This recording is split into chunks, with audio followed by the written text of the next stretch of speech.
century superhuman. And I know that the answers are inside. Yeah, I am the 21st century superhuman. Now is the time. Come on everyone, let's celebrate. We are the children of the sun. I can see you when I look into your eyes. We are the same, we are light, yeah, we are one. Hear now, hear my ancient prayer and sing along. We are awakening as one. And we can make a difference, yeah, we can be the change it takes to make the world a lot more fun. Well, if you're feeling kinda down and you need some inspiration to remember who you are, oh, now, child, please don't frown. You can choose a new vibration, and these words can take you far. I am a 21st century superhuman.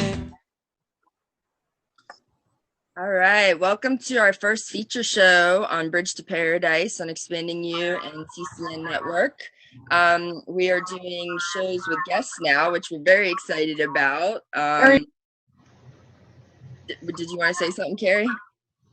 You're muted, just so you know. You're getting feedback.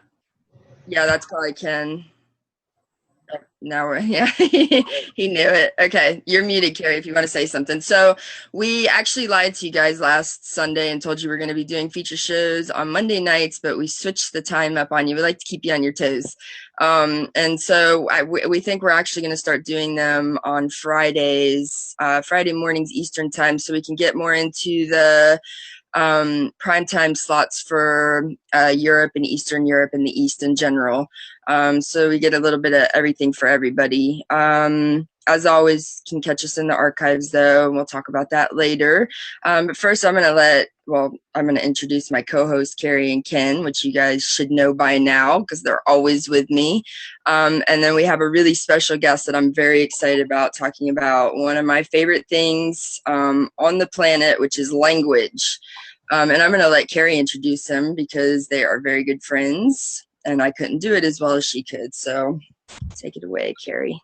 Hey, I'm Cary Ellis, author of 21st Century Superhuman. And Ken, why don't you say hello too? Hey everybody, I'm Ken, and I'm PR Director of Evolved Ministry.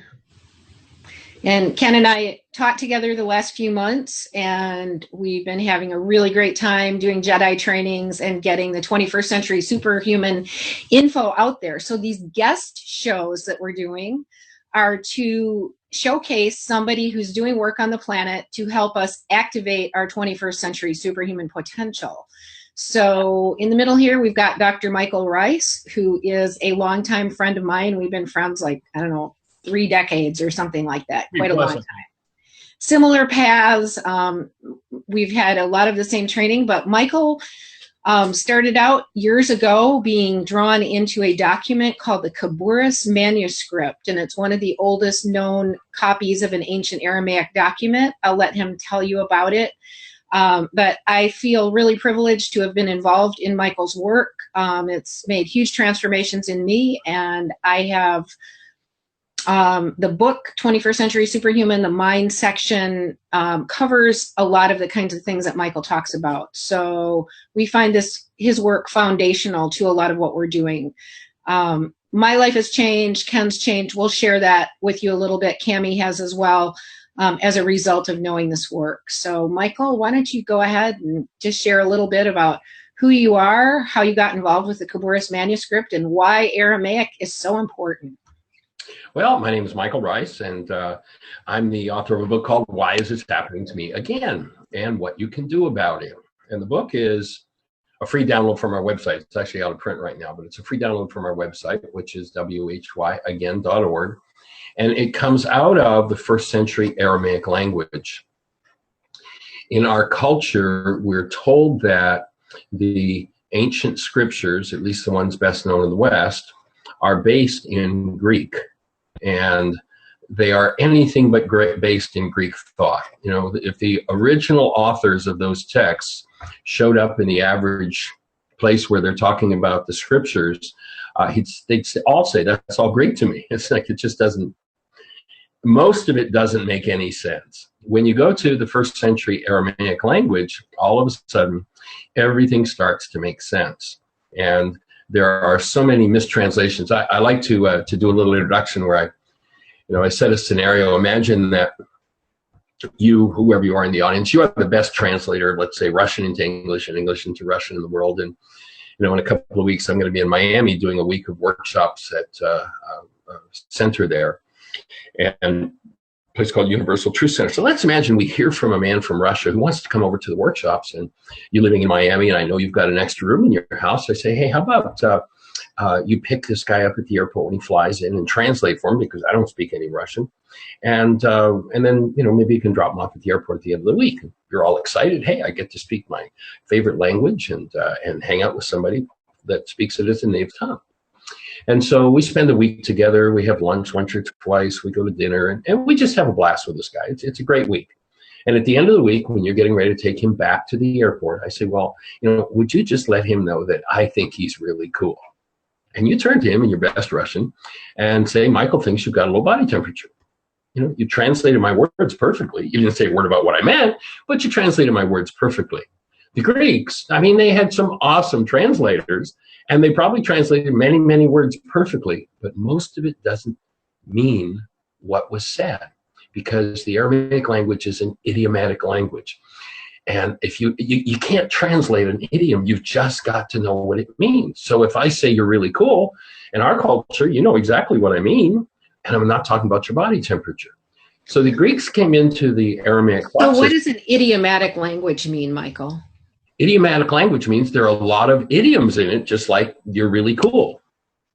Another example. Okay, here's a series of idioms. Now you're going to know exactly what I'm saying, but imagine that we're going to seal this in a time capsule and open this little story 2,000 years from now with people who speak English.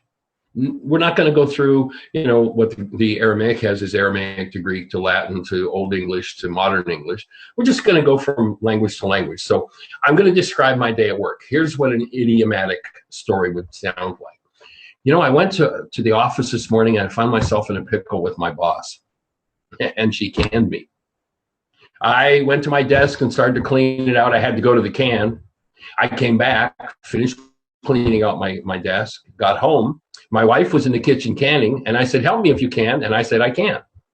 Now, you know exactly what I just said, but imagine somebody 2,000 years ago trying to figure out, this guy's in a pickle with his boss. How do you put somebody in a pickle? What's that look like? Even someone from another country would have a hard time with that. Yes, because they don't understand the idioms. Yeah, so it is in the Aramaic. It's lost. There's so much, like one of the ones that Cary and I talked about this morning.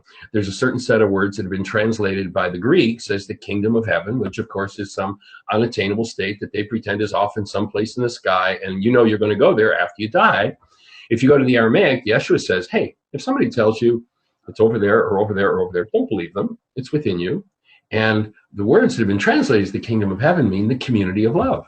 When you bring together people who are actually functioning as human beings, functioning out of their true human lives, then you've got the kingdom of heaven on earth. You've got the community of love. And so that's the whole bottom line. We have these wonderful communities emerging and people starting to get, that our thoughts create our reality, that we are beings of love. And we are literally seeing that community of heaven emerging in what we call the emerging new earth. And it's a really beautiful kind of community that's sort of kind of a grassroots movement on the planet. And Ken was raised in a kind of a traditional church. I think what do you think, Ken? You've kind of really loved what you've picked up from Michael because it just shed so much light on what you grew up with. Yeah, my experience, I grew up full Pentecostal, charismatic Christian, and was deeply involved in all of that for most of my life, up until I was about 17. So you know, all the journeying I've been on since I was about 18 when I left, and I started really researching all the other religions and everything. When I found the work that you were doing, and when I found this process, it really tied it all in. Because I mean, when you read the Bible as many times as I have, and you've gone through the process, you begin to see like these things that are just kind of off with it all, like the whole story, how it's all put together. It really makes no sense. And there's another meaning there, but you're right at the edge of grasping what they're trying to say. And so when you put the translation into fact that you found in the teachings, it really opens and sheds a whole new light on it. Well, if you look at one word that fits in here that can tie what you're saying together, there's a really, in this single word, just understanding this one word changes so many people's lives who come out of that fear-based mindset of sin. And the word sin in Aramaic is an archery term. When I pull up my bow and arrow and I fired at the target, if I missed the bullseye, the scorekeeper yelled sin. Now, in the past, whenever somebody who'd never heard that before thinks sin, they've got this Greek, I'm a sinner, blah, blah, blah. That's my identity. I have to proclaim that's who I am in order to be saved. When you realize it's just an archery term and it means off the mark, then you realize it's energy that's off the mark. And now you've got some new brain cells. And what Yeshua, if you go back, Yeshua says, in order to understand what he's teaching, you have to have the eyes to see and the ears to hear. I think we're fairly safe in assuming most everybody had what we call have the brain cells for sin is, I'm a sinner, I'm going to hell, blah, blah, blah, blah, terror, fear, all that stuff. And then they have new brain cells. Oh, it's an energy that's off the mark. If I put sin into my tissue structure, energy that doesn't belong there, I get sick, I die. Then, all of a sudden it starts to make sense. And with new brain cells, you've got the eyes to see, the ears to hear, and everything else you said from start to finish, A to Z, is a perfect, consistent whole and a coherent system of here's how the world works. And once you get to that, it's awesome. Well, and that's why I think this is so important for everybody. I mean, especially people that are trying to clear out of the whole religious programming, because like Ken said, it helps you sort of make sense of all that really quickly. But even me, who was raised basically atheist and didn't start studying the world religions until I got into my 20s, I was always a big fan of words because I was always really in tune to energy, and the words are energy vehicles, basically. And when a word didn't match the energy, it was always very confusing for me. And when I started studying quantum grammar, and then, through your work, especially, all of the things that never made sense even outside of the religious paradigm, just in our communication alone, which all of us have to do as human beings on Earth in this time and space, it really, you can't have harmony, you can't have these communities of love, you can't have any of the stuff that we're working to build in this new paradigm without that foundation, because we're not telepathic yet. We're not transmitting energy back and forth. So you have to get really clear with the way you speak. And you've got the key to that. And that's important. So I don't see anybody not benefiting from this. Yeah, the root and the base of one's thinking. There's an interesting quote I came across from Einstein a couple days ago, which just says so much. And here's what he says. And this quote came out of an interview he was doing where he was being interviewed about general relativity theory. So he answers some questions about general relativity theory, and then Einstein says to the interviewer, but there's something far more important than that. And here's what he says. I think the most important question facing humanity is the universe a friendly place? This is the first and most basic question all people must answer for themselves. For if we decide that the universe is an unfriendly place, then we will use all our technology, all our scientific discoveries, our natural resources to achieve safety and power by creating bigger walls to keep out the unfriendliness and bigger weapons to destroy all that which is unfriendly. And I believe that we're getting to the place where technology is powerful enough that we may either completely isolate or destroy ourselves as well in this process. And he says, if we decide the universe is neither friendly or unfriendly and that God is essentially playing dice with the universe, then we're simply victims to the random toss of the dice and our lives have no real purpose or meaning. And then he goes on to say, but if we decide the universe is a friendly place, then we will use our technology, our scientific discoveries, and our natural resources to create tools and models for understanding that universe. God does not play dice with the universe.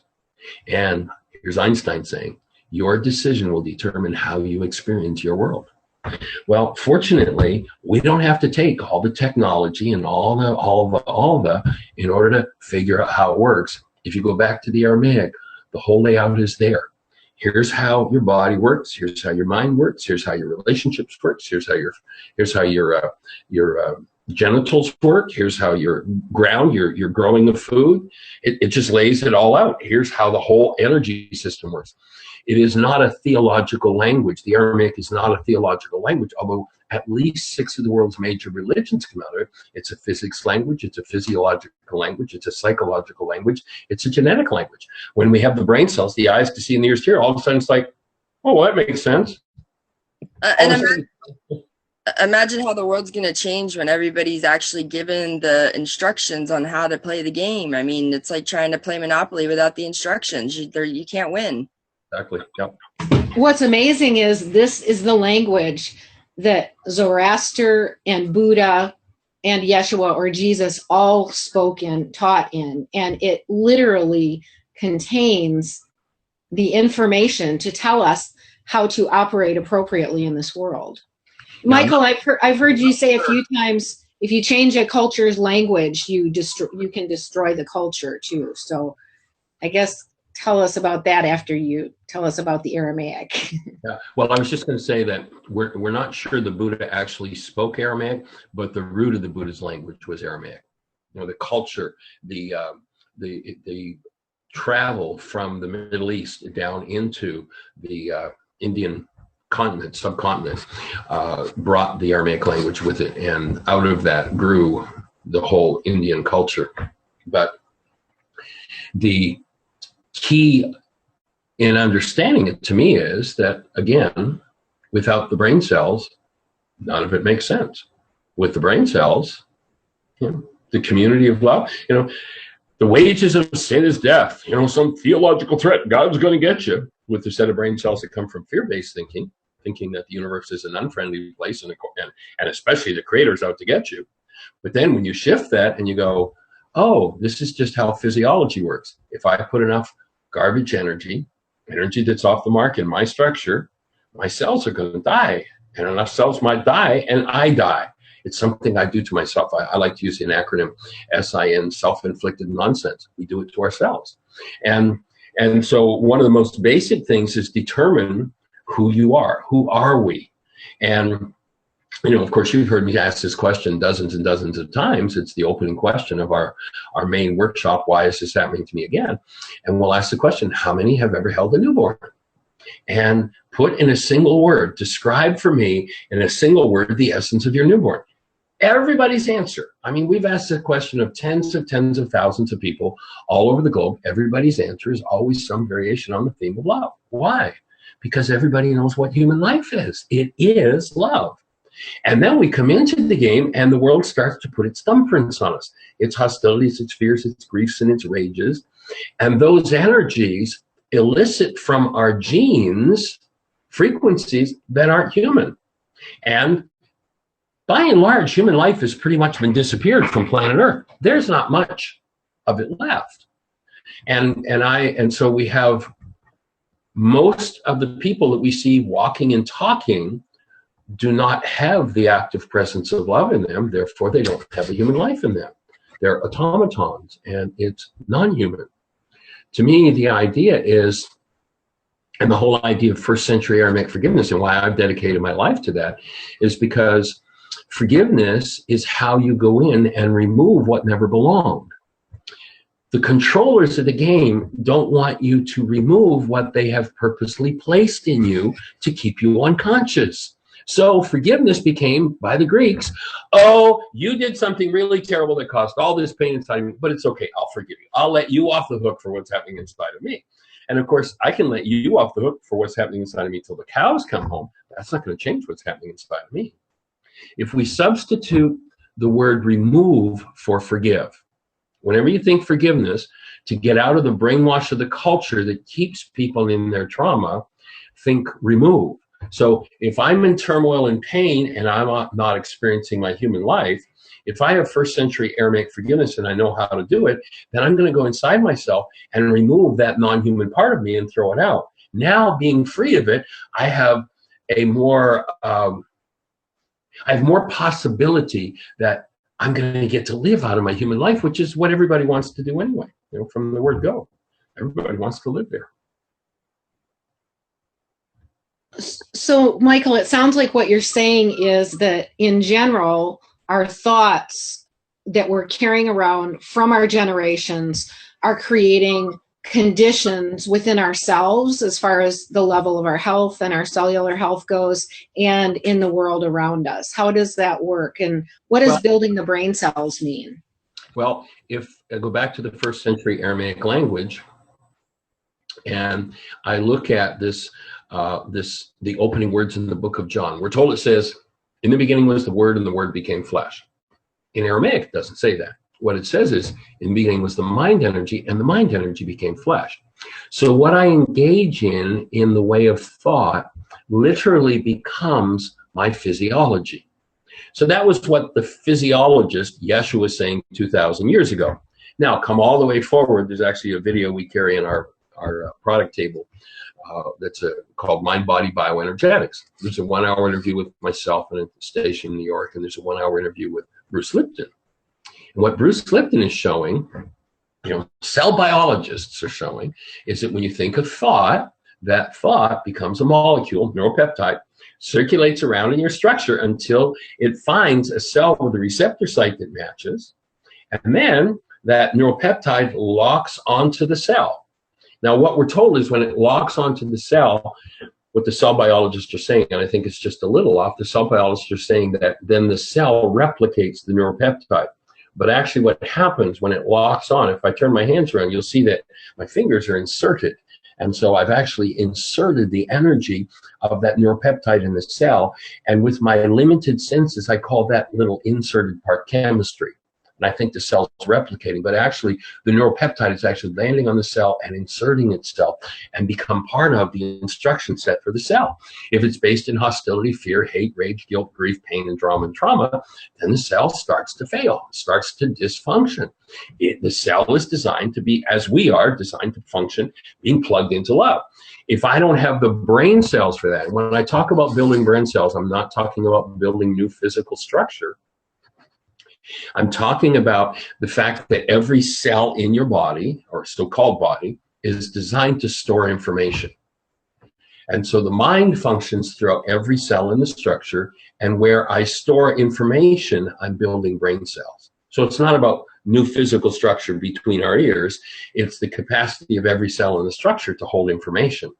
And when the information held is of a disintegrative nature, off the mark, sin, then the cell, because of the chemistry inserted into it by that mind energy, starts to deteriorate and starts to fall apart. And of course, you get enough cells falling apart and you die. That's just part of the process.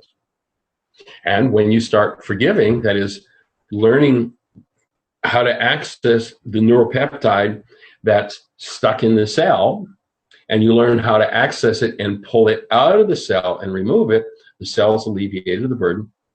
It instantly, because it's an energy field, it instantly goes back to its perfect function, and you get to experience the neuropeptide that maybe, 10 generations ago was hidden away. You get to draw it out, and you get to expose it to love. When you expose it to love, the active presence of your human life, it dissolves and it disappears. So it sounds like you're saying that our generational database basically is literally feeding into our state of being now. Is that correct? Yeah. Your so-called body-mind unit is a multi-generational database, and it came with a full instruction set. If your genetics were, take a look on the planet right now. In the last 75 years, according to Columbia University, we've killed in excess of 175 million people. Pretty heavy-duty database. And so if that's what's in our database, and there aren't too many people in the country whose database doesn't have that stuff in it, then when that stuff is activated, it tends to take over. It tends to run the whole thought system. Those neuropeptides, when activated or resonated again, tend to run the system. And, the person, the ancestor who watched somebody mowed down, there's a story in a book called The Gentle Art of Blessing. And there's a medical doctor who was in the concentration camps when they were first liberated in Nazi Germany. And, most everybody's emaciated, they're falling apart, they're just, it's a mess. And there's one guy who is strong, lots of muscle, and everybody loves him. So he figures, well, this guy obviously must have just come into the camps in the last few weeks because he's not dying like the rest of the people here. And then he gets an opportunity to meet him personally and talk to him. He was one of the first people in the camp.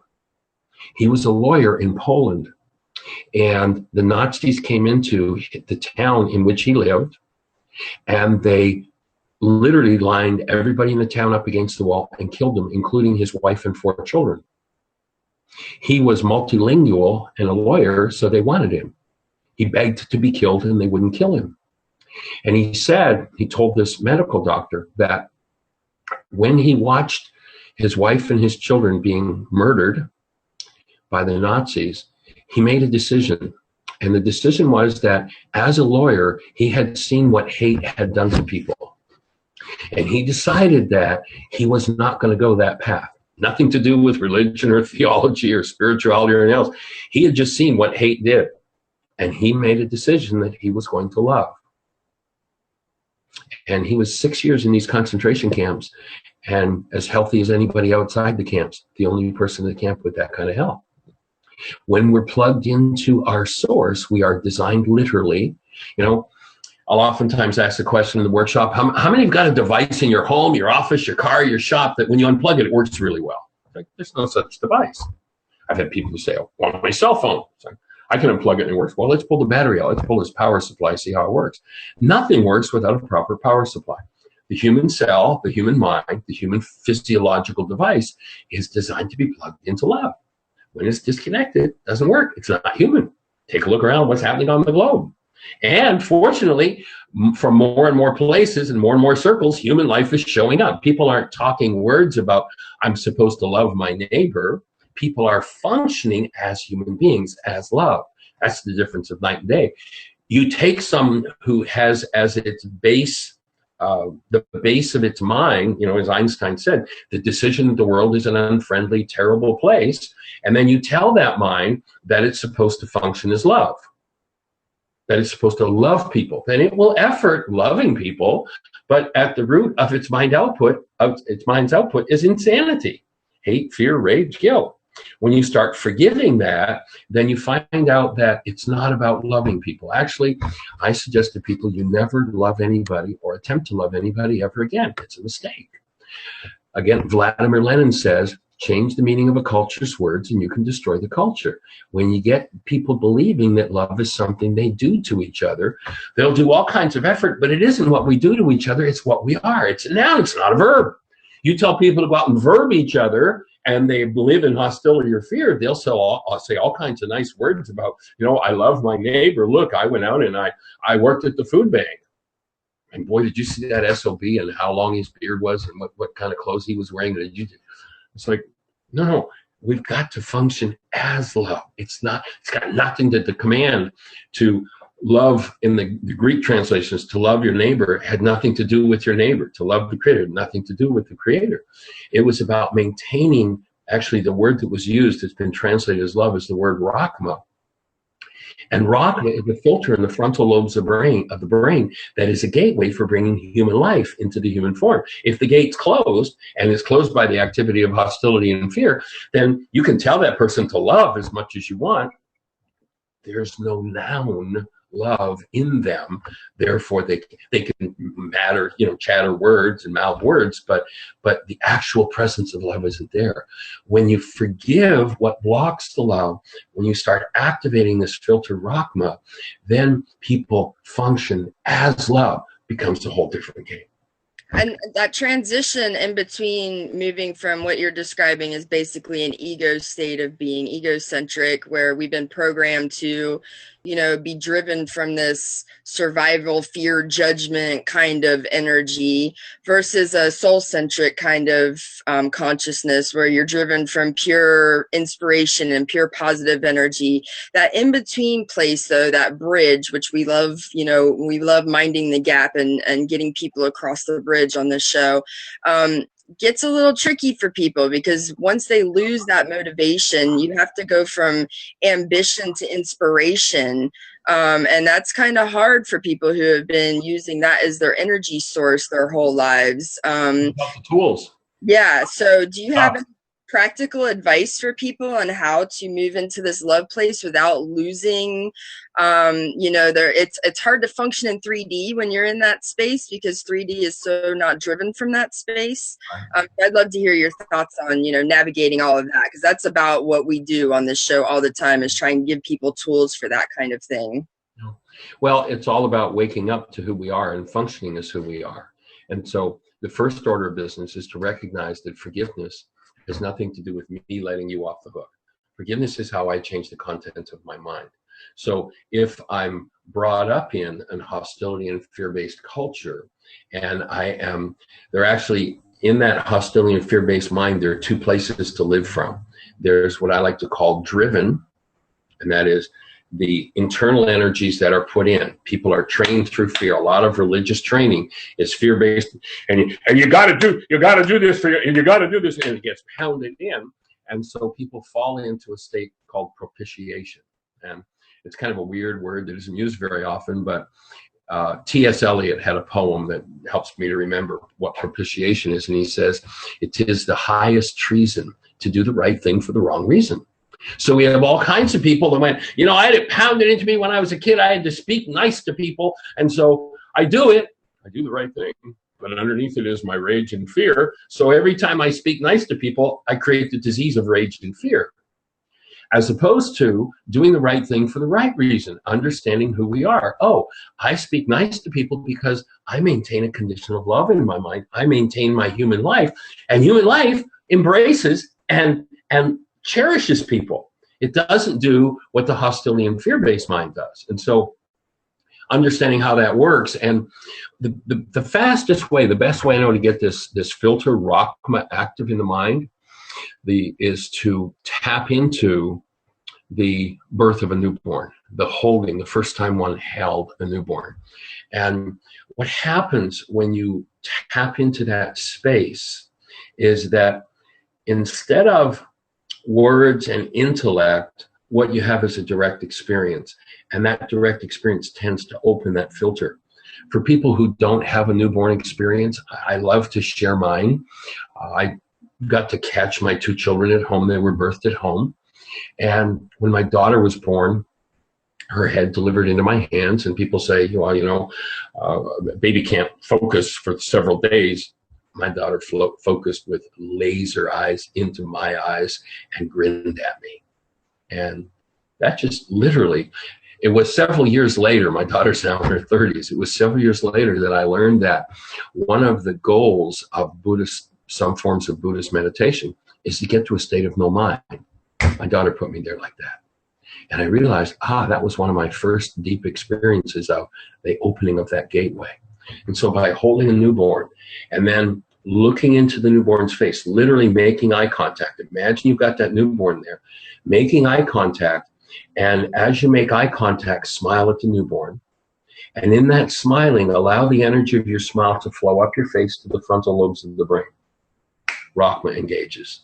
Then make that a daily practice until it's first nature, that everything you look at, you look out through that filter, and everything changes. So that would be a way to go about that. And then the thing that can knock the filter out of activity is any form of hostility or fear held in the genes or in the physiology when it's resonated by something in the world. So if I'm in that state of Rachma and somebody comes along in a rage and up comes my terror, then what I need to do, as opposed to the non-being world's idea, is, well, I just get rid of all these people who rage, then everything's going to be okay. So I'll just make war on them, kill them, and everything will be cool. See, like, because I have nothing to do with this. I'm just an innocent victim. I'll even forgive them for what they did to me. And that's all Greek philosophy. It's got nothing to do with first century Aramaic forgiveness. So if I notice that when somebody comes in a rage, I go into terror, then first of all, I realize that my terror is the cause of them coming to me with rage. I'm not the cause of their rage. I'm not responsible for their rage. But the fact that they're doing it in my face, I'm playing. I'm part of the game. I'm not independent of my world. So now I apply forgiveness to my rage, and it removes, or my terror, and it removes my terror. Now, I used to speak fairly regularly at the Global Science Conference in Colorado. Goes back about 3 decades ago. A fellow named Marcel Vogel came one year. Marcel's a 23-year senior scientist from IBM, and many people are familiar with the Vogel crystals. That's Marcel Vogel's work. And Marcel had a camera that he brought with him that year. That it was called a Delaware camera, and with that camera, you could take a picture of the high energy waves that leave the mind when we think a thought. Literally, the fact that we can recall something means there's an energy. Energy is motion. Everything that's in motion sets up an energy wave. If I set up an energy wave of terror, guess who's coming to dinner? We live in a world of resonance, and resonance means things move toward us that we're in resonance with. You know, in the simplest form, everybody's familiar with resonance. You hit a middle C tuning fork on a desk, you put it in front of a second middle C tuning fork, and the second tuning fork starts to move, starts to vibrate. But in an animate system, not only is there that exchange of energy, but the movement that's created in an animate system is there is movement toward. So if I have terror about rageful people, I'm literally setting up a high energy wave that says, hey, is there anybody in town who knows how to terrorize me? Hey, if there's anybody in the neighborhood who's coming by to visit, they may not know why they're coming by to visit. And they may not know why they went into that rage as soon as they saw me. They come into my space totally committed to being loving and nurturing. And all of a sudden, their mad banshee comes up. Why? Because I set out an instruction set that said, I need that. And when I forgive that instruction set from my mind, then the same person comes and there's no prompt for rage. And so we're participators in the world. Some people can bastardize this idea and turn around and say, well, of course it's your fault I'm doing this. See, Michael Ryce even said so. It's like, no, the person who's in rage is responsible for their rage. But if I find myself regularly pulling in people who rage, you know, I've been through this one 87 different times with 42 different people. I'm the only one that was there every time. It's about me. And when I learn to go in and remove the prompt, the terror, the sadness, the grief, the fear, then by removal, by forgiveness, I no longer send that signal out. And my whole experience of life changes, internally and externally.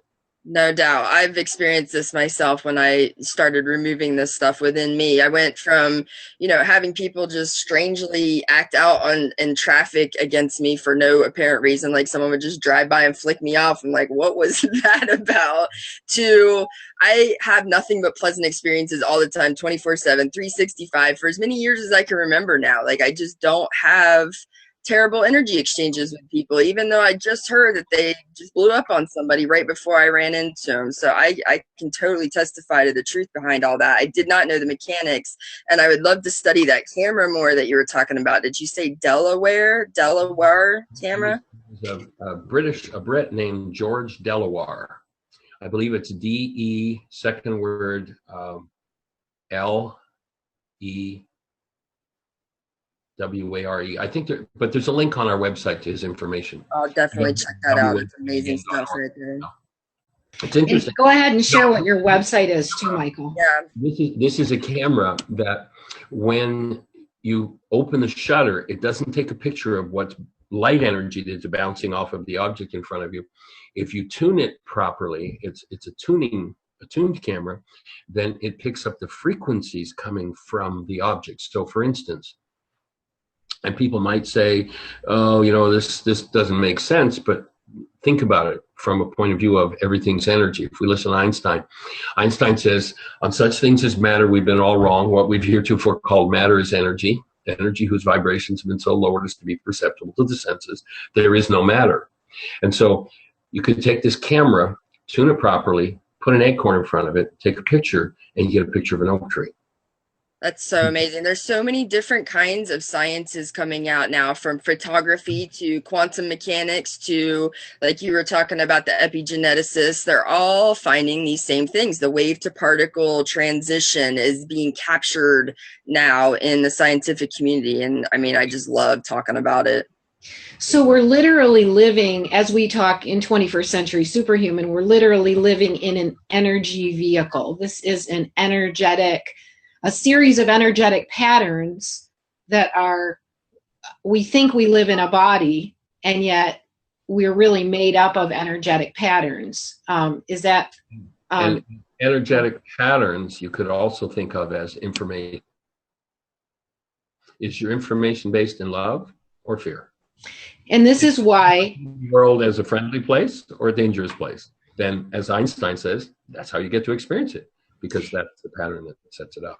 And every time you say the word forgiveness, I know it sets off an old definition in people's minds. And we just like to come back to that. The forgiveness process is about removing any data inside of ourselves outside of love, because that is creating in our world and bringing to us or letting us see around us situations that are outside of love. Well, and even things as simple as like locking your doors and stuff. I used to leave my car running when I'd pull up to gas stations to go inside to buy something really quick in really bad neighborhoods, because I did a lot of traveling around in mental health, and a lot of those people live in poor neighborhoods. And even, you know, my family would freak out when I would leave my doors open in my house and my windows open 24/7. I would leave for the weekend and just leave everything open. Like, I'm just like, it's not about that. Like, if I'm going to get robbed, it doesn't matter if my doors and windows are locked. It doesn't matter. It's about me. Like, I always understood that control. So even something as simple as that, like how you feel secure in your everyday life. Can you, you know, walk out in the middle of the street and not expect to get hit by a car? I mean, it's really like that literal about it. Yeah, I love how he talked about, you know, the basis of it is information, which is really what it is. You know, we're in applied mathematics. It's like, I mean, it's information. Everything is sentient. Everything has information, and it's all frequency, you know. I mean, this camera is now showing people what we already know, and what we're teaching people, that everything is energy and everything is frequency. And if you're based in that certain frequency, you're going to bring more of that into your life. So, I mean, these are real super solid tools that will totally move and shift your life, and help you operate, you know, this system, this information. You know, it's like a supercomputer, and we're in a supercomputer in a supercomputer. It's like, yeah, you know, it's a micro to macro thing. It starts from the cells, which are little supercomputers, and you have soldier cells that build into your body and on up. And then we know people, Cary and I, and you too, Ken, know people that actually have devices very on the leading edge that can scan your body and determine which frequencies are out of sync with your human design and your stream of wellness, and re-entrain your system to correct those frequencies. And that's going to be the future of hospitals and clinics and things. It's not going to be treating symptoms. It's going to be treating frequencies and energy and getting everything back in alignment. And, you know, there's clinics over in the East now that are doing that are, they're just pure energy clinics, and they have energy practitioners that were trained as doctors as well, but then they saw through the illusion and realized that, you know, I can treat this cancer a lot better with, and it's the same thing Jesus or Yeshua did, holding people in the divine perfection blueprint, not allowing you to see them as diseased people or as, you know, someone who's dying. You don't hold them in that energy. You see them as a perfect whole being. And if you're strong enough with your energy, you can actually affect their energy and get them back into that that blueprint without them even really doing much change consciously. Though our work here now in the 21st century is for all of us to have a conscious shift, because we've done this before and then we've fallen asleep, and then we've done this before and then we've fallen asleep. And this time we're not going back to sleep. This time we're making sure every single person down to the frog in the jungle knows what's going on. And along with what you're saying, Cami, is so important, is that we have these new amazing tools that can realign our frequencies and kind of give us a chance to know what that feels like, and then to go on and do our own inner work, which is the clearing process of any data inside of us outside of love. And the two really go hand in hand. It's so exciting that we have tools that can let us, you know, move into these levels of well-being. But then in order to sustain it, we also have to know how to clear ourselves internally so that we're not creating new neuropeptides out of thoughts outside of love, or old neuropeptides of thoughts outside of love, and then reactivate, you know, ourselves from our true being. But until we have all of these external tools that we're talking about, this language is the most basic foundational tool that you can get in your toolbox right now. So we're gonna turn it back to the guy who's got the biggest toolbox of language that we've ever met. And, you know, I know you have a whole list of bullet points for him, Cary, but I'd like to hear if there's anything, you know, if there's anything you could recommend for people as far as just like minding their beta brain, we call it, or minding their monkey mind, as far as language goes. Like, how do you start to get control of the staying awake at the wheel when you're just so used to just being on autopilot with that? And your mic got muted when you got up, so you're gonna have to unmute your mic. It's down on the bottom left-hand corner. There's a little microphone. Oh, nope, you're still muted. Either right under your pick. There you go. You're done. You're up. Yeah, excuse me for leaving. My power supply went out on my computer. I was about to leave you because it was going to crash, so I had to go get another power supply.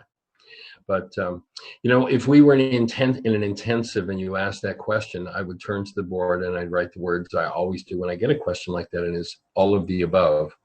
You know, it's at Heartland each summer we do a 65-day intensive, and in 65 days I'll present usually anywhere from 6, sometimes they're really, you know, when the energy gets really moving, maybe 10 hours a day for 65 days straight, and all I ever talk about is how to do that. So every tool and the core, you know, to me, one of the most important tools is that tool of forgiveness. And again, forgiveness has nothing to do with letting somebody else off the hook. If I find myself going to sleep at the wheel, I'm going to sleep at the wheel because there's unconsciousness in me. Now, you know, most everybody wants to storm the gates. Most everybody, when they hear that's possible, want to be there yesterday, or they want to go find some kind of magic to take care of them. Somebody else is going to fix it. You know, millions of people are stuck in the Jesus cult. When if you go back to his words, and people in Jesus cult don't want to hear Yeshua's actual words, he says, if I come in my own name, I'm a false prophet. I come in the name of him who sent me. And I'm here to connect you with this energetic underlying field of love in which we live, move, and have our being. That's what's important. And the thing that blocks you is what you hold in your mind and your genes. Nobody's going to come along and fix that for us. People can, as you say, support us. Someone who's really powerful in their being can focus into the being of another and help to draw that in. But as Cary said, that person's still going to have to do their work. Everybody wants a magic pill. Everybody wants to storm the gates. Nobody's storming the gates. Everybody's going to have to take the time and do the dedication that it takes to work through what is in them that is less than love. And so forgiveness is the first and most important tool. Last night, we did a workshop called Communication. Did you hear what I think I said? You know, tonight we're doing codependence to interdependence. So if there's anybody that's in the St. Petersburg, Florida area, we've got a free open workshop. My wife and I travel from 6 to 10 months of the year. Our workshops are free. Excuse me. And we go anywhere on the planet we're invited. We pay our own expenses. And so, you know, people are welcome to come and join us. And to get the forgiveness technology, There are two ways. Well, actually, there are many ways to do it, but people can go to our website, whyagain.org, click on the bullseye in the middle of the page. When you click on that bullseye, it will open a whole series of links that will explain the whole forgiveness process. It'll give you chapter 24 of my book. There's another place you can click and download the whole book from the website free in actually about a half a dozen different languages. And then the second link is the worksheet process. So people can click on that second link, and there are several different worksheets available there, different versions of the worksheet. The first one on the line is the latest one we suggest people use. And then the third link, when they click it, will open, and there are at least 14 different MP3s there where we walk somebody through the whole forgiveness process. So there's full instructions, 14 different sets, each one, of course, a little different theme and a little different variation with the individuals that we're doing that worksheet with. But we're walking people live through the process. So there are those 14 different sets of instructions for how to work through the forgiveness process. And then 5 days a week from 1 till 2 o'clock Eastern time, people can call into our radio show or go to our radio show online. And that the link is on our website, whyagain.org. Or most people, especially people in the States or Canada, they have unlimited long distance, so they just call in, and the phone number for the show is 646-200-4169. And then, so 5 days a week, we're there for a personal conversation, for people to ask questions on how does this work? What do I do? How does, I'm stuck on step 3 in the worksheet. What do I do with it? And so we want people to be outrageously successful, and all that support is free. If people want to support us, they can also pay for the work. We do have DVDs and CDs and our tape catalog on the website, so they can order a 2-hour DVD of Why Is This Happening to Me Again, or a 4-hour CD, or the book on CD, Why Is This Happening to Me Again, on CD. So there's a catalog there people can order from and have that material.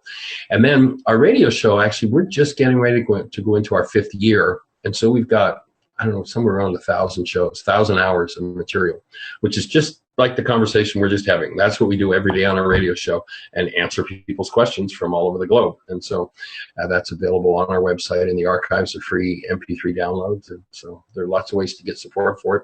And then out of that original workshop, which I started teaching about 40 years ago, have grown a whole series of tools that we've developed out of the first century Aramaic. So there's healing through relationships, there's communication, did you hear? There's still point breathing. So there's a whole series of different workshops that have different tools, and that's all, of course, those are in the catalog. And throughout the radio show, we've talked about all of those topics over the last 4 years. And so they're free downloads.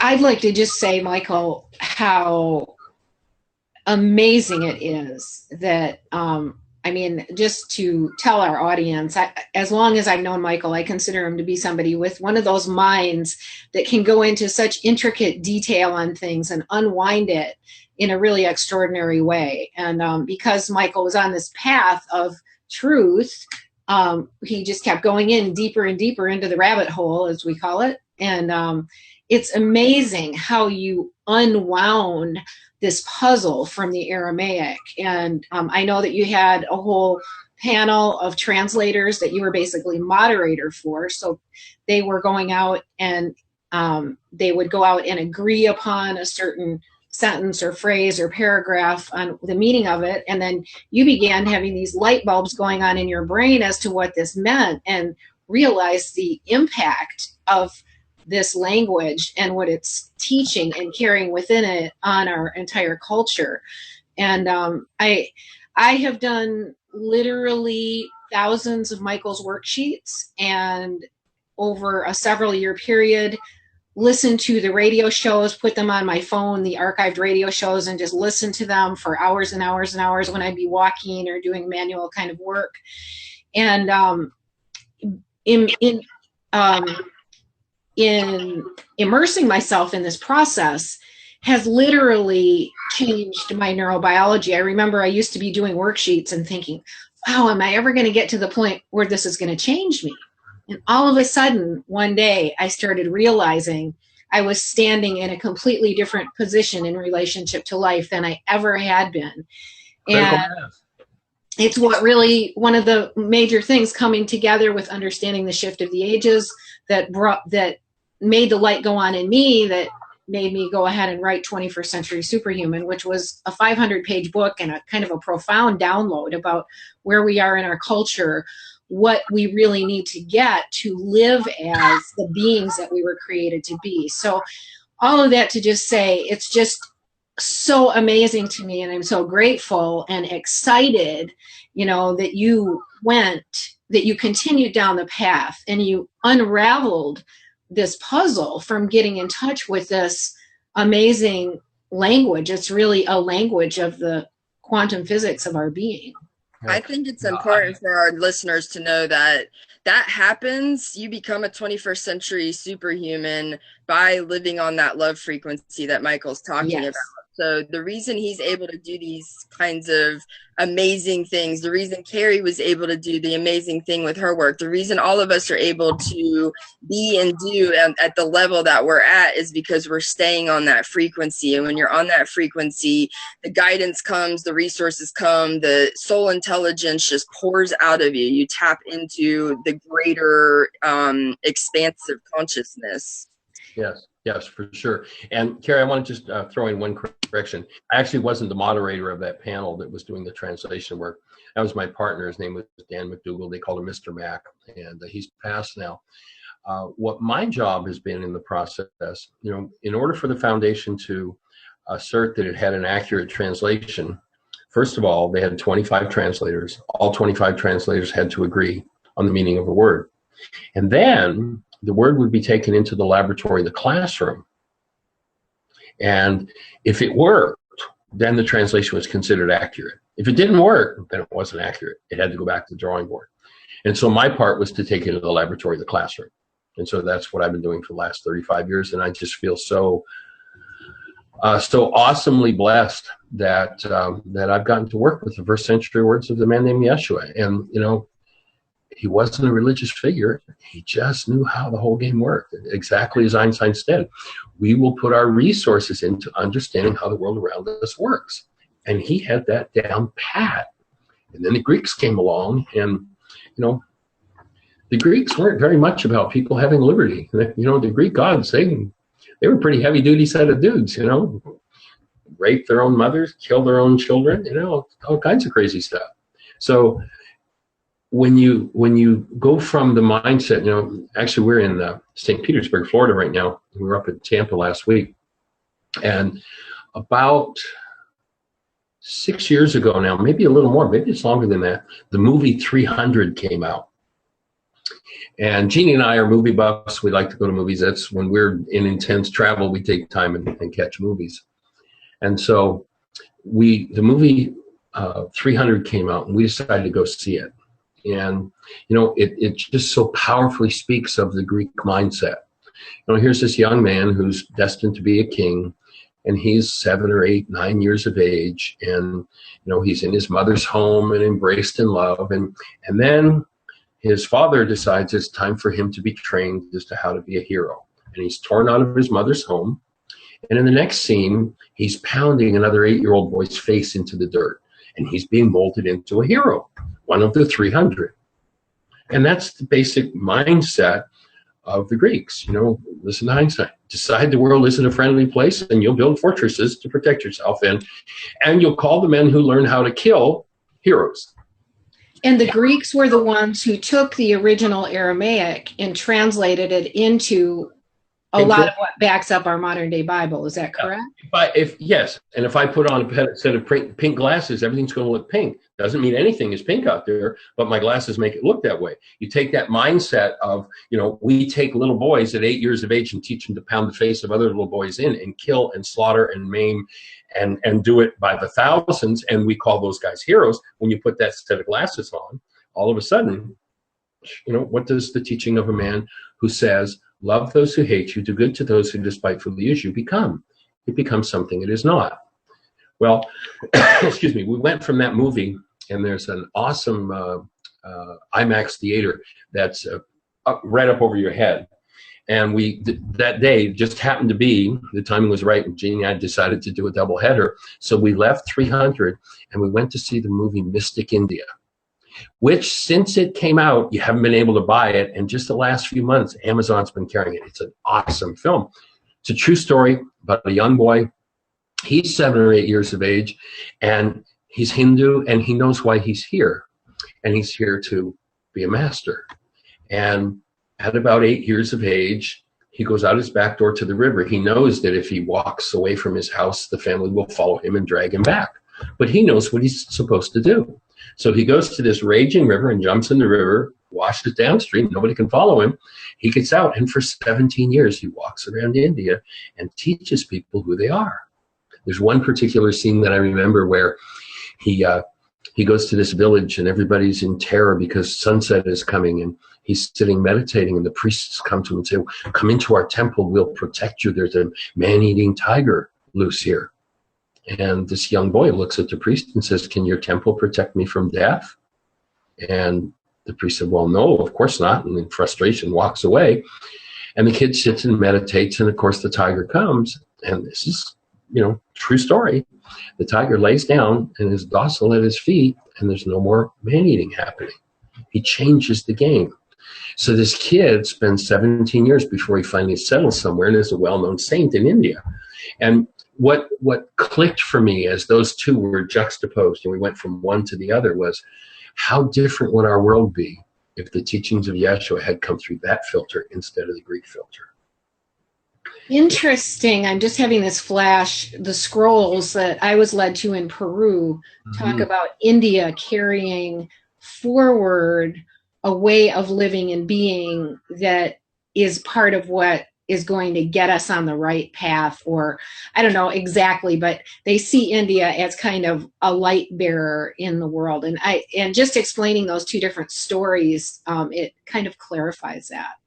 Yeah, it was a powerful experience for me to do one after the other and just kind of put them on. It's like, man, if only it had come through a different filter, we wouldn't have all this insanity,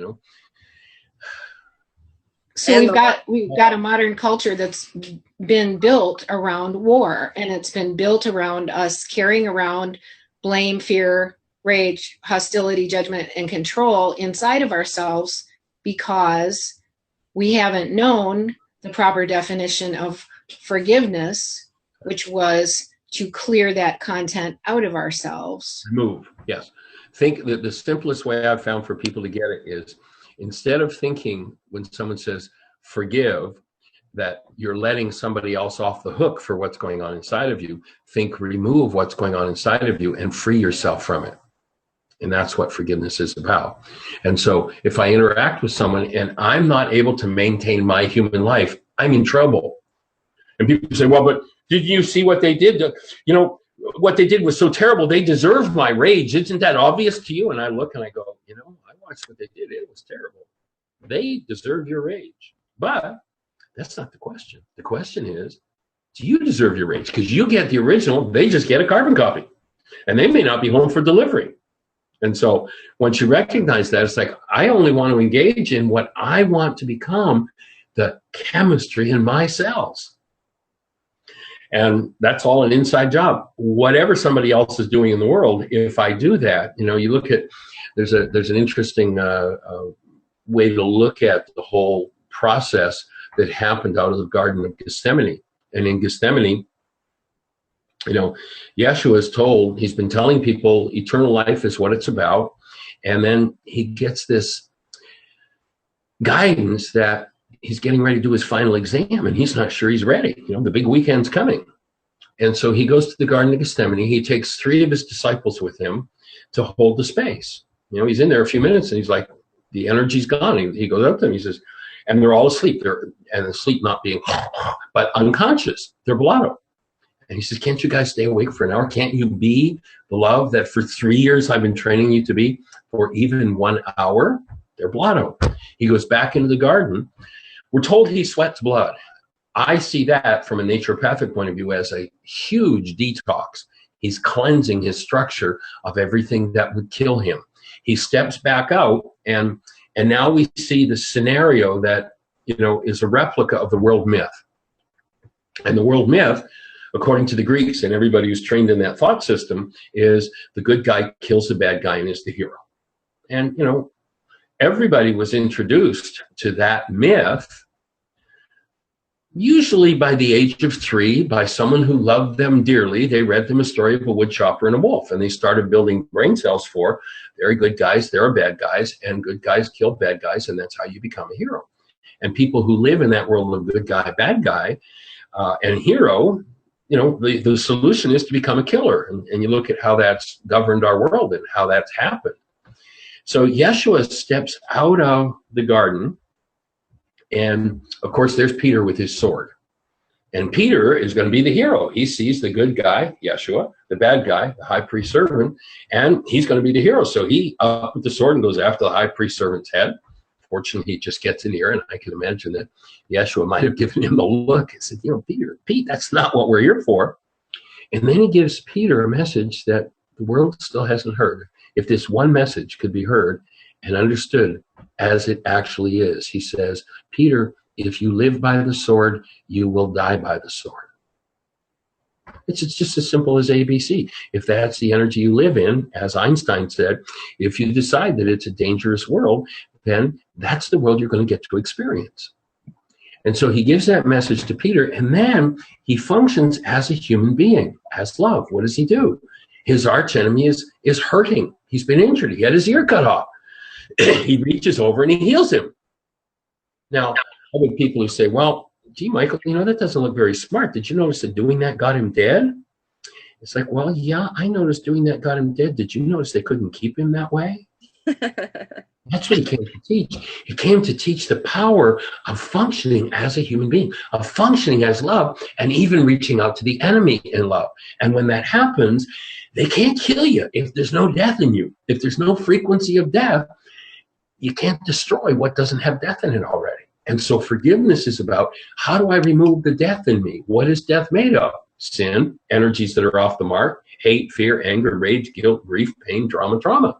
And so if I find myself repeatedly in situations where I have that kind of energy going on, then it is on my shoulders as to whether or not I choose to go inside myself, take responsibility and forgive, or live in denial, which is blame everybody else. You know, and when I live in denial, what happens is, and denial in this work we define as thinking or speaking as though somebody outside of us is the cause of something inside of us. So when I say, you made me mad, you hurt me, you really upset me, you really, you know, then what I do is the part of my mind that's creating that experience, I have to dissociate from. I have to hide it from myself.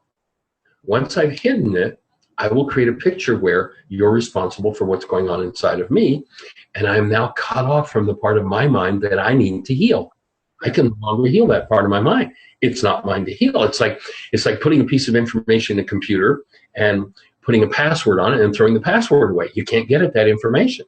When I think or speak as though somebody outside of me is the cause of something inside of me, I dissociate from that. And the password's forgiveness. And how Yeshua 2,000 years ago figured this out and understood how to do it, I don't know.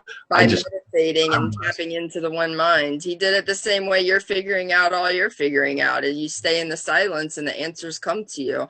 What I love about what you're saying is we see all these people living in this very disempowered way, because that's essentially what's going on, is disempowerment, when you're subject to the way the world acts rather than we call it being a programmer versus being the programmed. And you know, I believe, and I know from my own experiences, that you can affect more change by living from that space. Not only can they not kill you, but you can actually affect more change, as the Ascended Masters did. They reached thousands of people, healed thousands of egos, millions of egos, billions over the span of time, by holding that frequency. And so, you know, we see all these way showers and light workers and change agents just constantly wanting to rail up against the system and shed light on this bad thing that's going on and that bad thing that's going on. And that's okay, but you have to do it from a certain space. Otherwise, you're really becoming a tool for that frequency. You're only sort of empowering that energy And you're not really healing the person that's done the bad thing. All you're doing, it's like you're becoming a starved person along with the others that are starving. And so I love what you're talking about, and the way that you're talking about it, I think, is making it clearer than any of us have been able to do it in our shows thus far. You know, we are trying to get these concepts across constantly, but the way that you're doing it and the amount of time that you've put into the presentation is just, I mean, I'm in awe of what you're doing. I really, really love it. Well, I've been working at it for the last 45 years and plan to continue until it becomes available, till we hit critical mass and it becomes available to every mind, heart, and being on the planet. And, you know, if there's anybody out there that wants us to present, communicate with us, go to our website, communicate with us. We go anywhere on the planet. Last year we were in 7 different countries. This year we're pretty much scheduled into tour through Florida. We'll be here in St. Pete for one more night tonight, and then we head to Miami. 2 weeks we'll be in Miami, then Fort Lauderdale, Pompano, Sebring. We're doing a 20-day teacher training based on this work in April in Orlando, Florida. Then we'll be in Atlanta. Actually, my wife Jeannie does a workshop called Healing the Whole Woman. And so she'll be doing a 9-day Healing the Whole Woman at the same time as I'm doing a 9-day Why Is This Happening to Me Again? That'll be concurrent. And then we'll go into teacher training in April in Florida. So anybody that wants to take their work to the next level, and then we head to Atlanta. Again, we're free open workshops when we're doing our travel workshops. The intensive is a fee-based thing because it's residential, there's food and all of that. But otherwise, our travel workshops, 98% of them are free.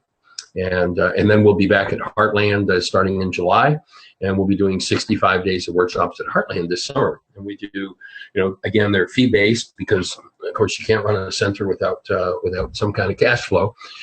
We do awesome gourmet, fresh and raw food, and we're also open if people are financially challenged to doing work exchange programs. So our commitment is to make the tools available, whatever it takes. And the practical aspect of getting into a space with a group of people, a community of heaven, people who are holding the space of love, and how that empowers each individual to reach depths that otherwise, on their own, they wouldn't reach in a million years.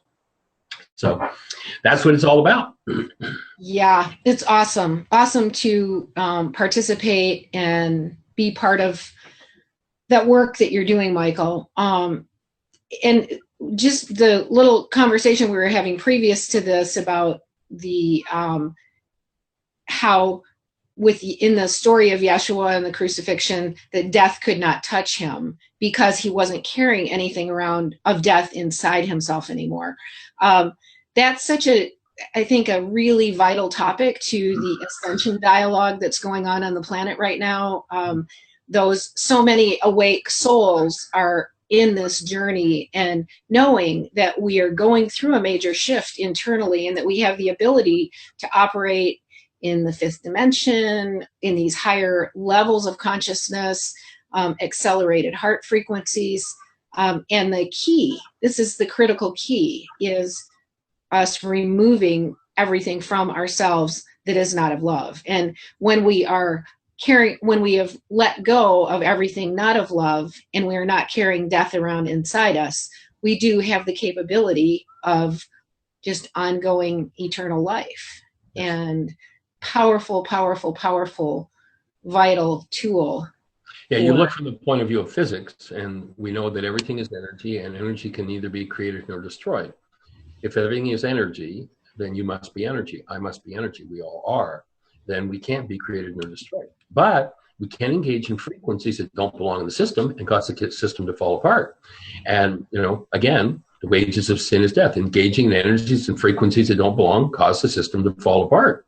The energy remains, and if we stopped functioning out of the generational patterns of hostility and fear and stayed plugged into that active presence of love, there'd be no reason for physiology to degrade or fall apart.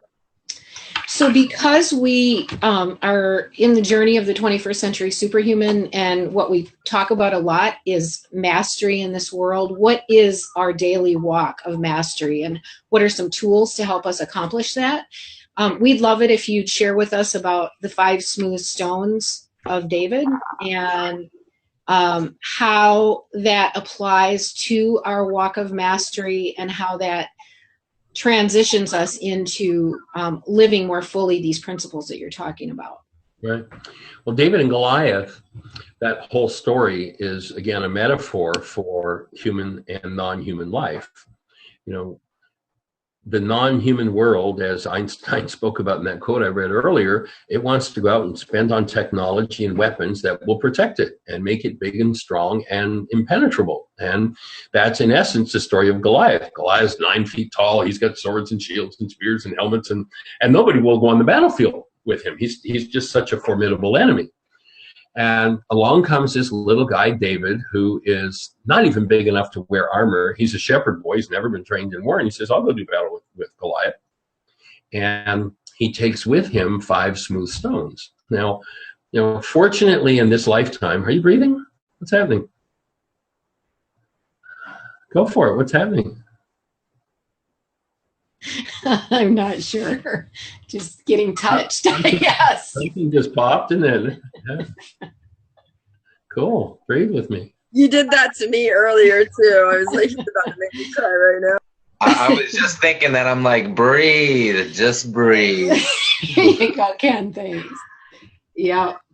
What's coming up? I guess it's just how it's the story of our world, you know, it's the story of the world that we're in right now. Yeah. And the, you know, how overwhelming it seems and how people get caught up in that it is a big giant that we have to defend ourselves against, and this whole other path, how beautiful it is. It's the healing of our world is why it's so overwhelming. That's, you know, earlier when you about made me look like that. It's the I made you look like that? Yeah, right. You brought up your stuff? Oh, good. Right. Well, that's my job. And it was just more, it was more about the appreciation of like somebody being so aligned with my knowing and, you know, just having somebody be able to verbalize it so well. It's just the sheer bliss of that can be overwhelming. I hear you. And Goliath is a puff of smoke. Big show, puff of smoke. Once confronted and approached with the 5 smooth stones, Goliath falls over. He's dead. From the little guy. And what are the 5 smooth stones? You know, what do shepherd boys do at night? They do the exact opposite of what you and I were taught when we were being educated in our school systems. Now, there's some interesting research that shows up in, it's either Magical Child or Magical Child Matures by Joseph Chilton Pierce. And he recounts what it takes, what the common link is with brilliant, happy children. And what he shows is that the common link with brilliant, happy children is that as kids, they had all had plenty of blank staring time. Yeah, when you and I sat in school and we were staring out the window, what did the teacher do? Came along with the ruler. Get back to work. We have a job for you to do. Don't you know you have to become a good commercial servant and serve the king? And that's, in essence, what the whole education, so-called educational system is about. And it's not education at all. The word educate comes from educare, means to draw out, doesn't mean to put in. Putting in is indoctrination. Education is drawing out the being that is there, and that's the purpose of this work, and empowering that being in expression in the world. So David is the shepherd boy. You know, what's he do at night? Michael, I'll just jump in really quick and hold your thought and say the heart math monitor, which we've talked about in our other programs, has been teaching me that when I'm in my mind attempting to solve things with my mind, it's hard to turn the light green. But when I just give myself to the source field, to creator, to the creative flow of beingness, and I just put myself into that state, I can instantly turn that thing green and keep it green. And it's such an awesome state to be training myself to go into. And it's kind of like the shepherd boy, you know, being able to, or girl, being able to just sit and contemplate and be one with all that is, or like the energy work that Ken does, where we merge with the elements. When I'm merging with the elements, the light turns green when I do it with the heart math monitor. So fun modern tools that kind of confirm what you're saying there. Well, and when we recognize that what we're trying to do is, with our minds, just figure it out. You know, tonight in Codependence, I'll talk about the 8 pseudo solutions of the non-being mind. And number one pseudo solution of the non-being mind is, if I could just figure this out, then everything will be okay. And you look around the whole globe and everybody's trying to figure it out, and you can't figure it out. You can forgive it, you can go inside and collapse it and be finished with it, but you can't figure it out. So Goliath has this blank staring, or David has this blank staring time, and he functions out of developed faculties that come from that state of meditation, that state of blank staring time. And so there are 5 smooth stones. Smooth stones because they're practiced, not, as I started to say earlier, I fortunately have never been had to engage in this game called war or any kind of anything to do with it. And so I don't know for sure, but logically, I would think that if I were going on a battlefield, I'd want the sharpest, most cutting stones. So I've had people say, oh no, the smooth stone will fly truer. Now, I think a good sharp rock or 2, if I wanted to do damage, that's how I do it. But David's got these 5 smooth stones, which are 5 practiced spiritual faculties that take apart the non-being mind. And, kind of a way to understand Goliath is people who first start on this path will oftentimes go, oh, I got it. I'm love. You're love. How cool is that? I've got this person at home that's been a challenge in my life, and I'm going to go home tonight and I'm going to tell her that I'm going to be love with her forevermore. And I mean it. And that's what I do, right? So the next time she gives me the look, the next time she gives me the look, out comes Goliath. I can say I'm going to do that till the cows come home, and every time Goliath, my hostility and fear-based mind, is activated, it's going to come up, and it'll reach a level of amplitude energetically where it will take over. So how do you dissolve it? Well, 5 smooth stones, 5 practice faculties of the soul, of the being. The first one is reason. And one of the tricky things about it is that the non-being mind, Goliath's world, has a cheap copy. It has something that looks similar that you could almost get stuck in. So if you look at reason or choice, in the mind, we have resonance. Goliath's got resonance, and that looks kind of like the same thing. If I say to people, well, don't think about the color of your car, what happens? Well, most people say, well, I'm thinking about the color of my car. Are you sure you're thinking about the color of your car? Or did I, with my voice, set up a frequency and cause that vibration in you about the color of your car to fire? It's got nothing to do with thinking. It's a pure resonance function. And that's all that Goliath has, is resonance. And in the real world, when Goliath presents us with a thought or a frequency, we can choose something different. We can choose to say, thank you, Goliath. If we've developed that faculty of choice, if we've strengthened that and made it our own, it's now a smooth stone. When Goliath presents something, I say, thank you very much, but I'm going to forgive that instead of follow your instructions. So that's what reason does. Goliath has just got resonance, brings up whatever it's got. Hostility and fear shows up. It's got a defense. It's got a way to protect itself. The second of the smooth stones is will. Goliath's got willpower. I can force people, man. I got power. And Goliath's made the mistake of thinking that strength is power, and strength isn't power. The people who need bigger weapons are actually weakness masquerading as strength. And they find somebody to destroy. And by cutting off another's head, they think that they are now a head taller, which is insane.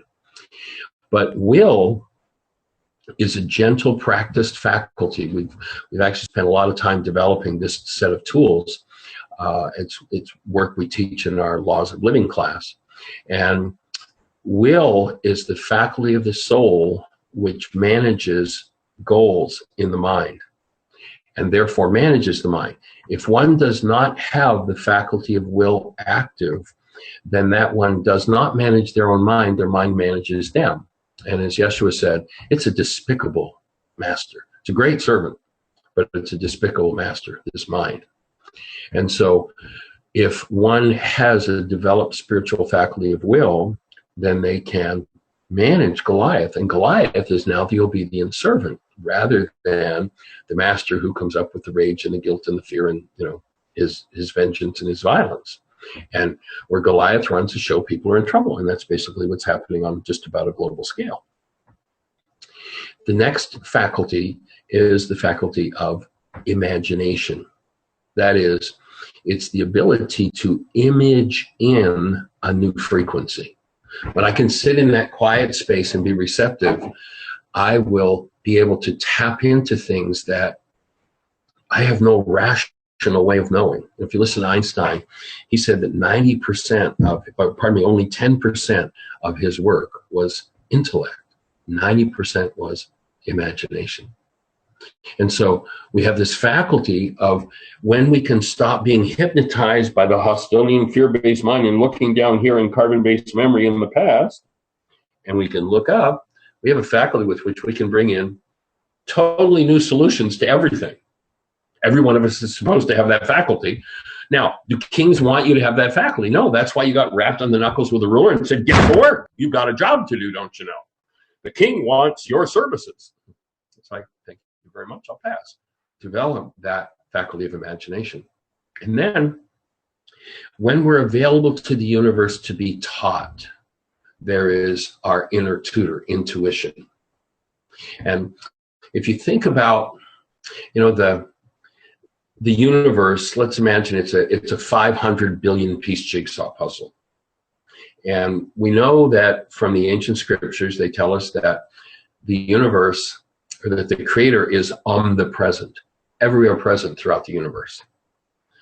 And then you recognize that, from a physics point of view, what the physicists are saying is that every molecule in the universe is in continuous communication with every other molecule in the universe. So there is an energy coming from every molecule in the universe to us.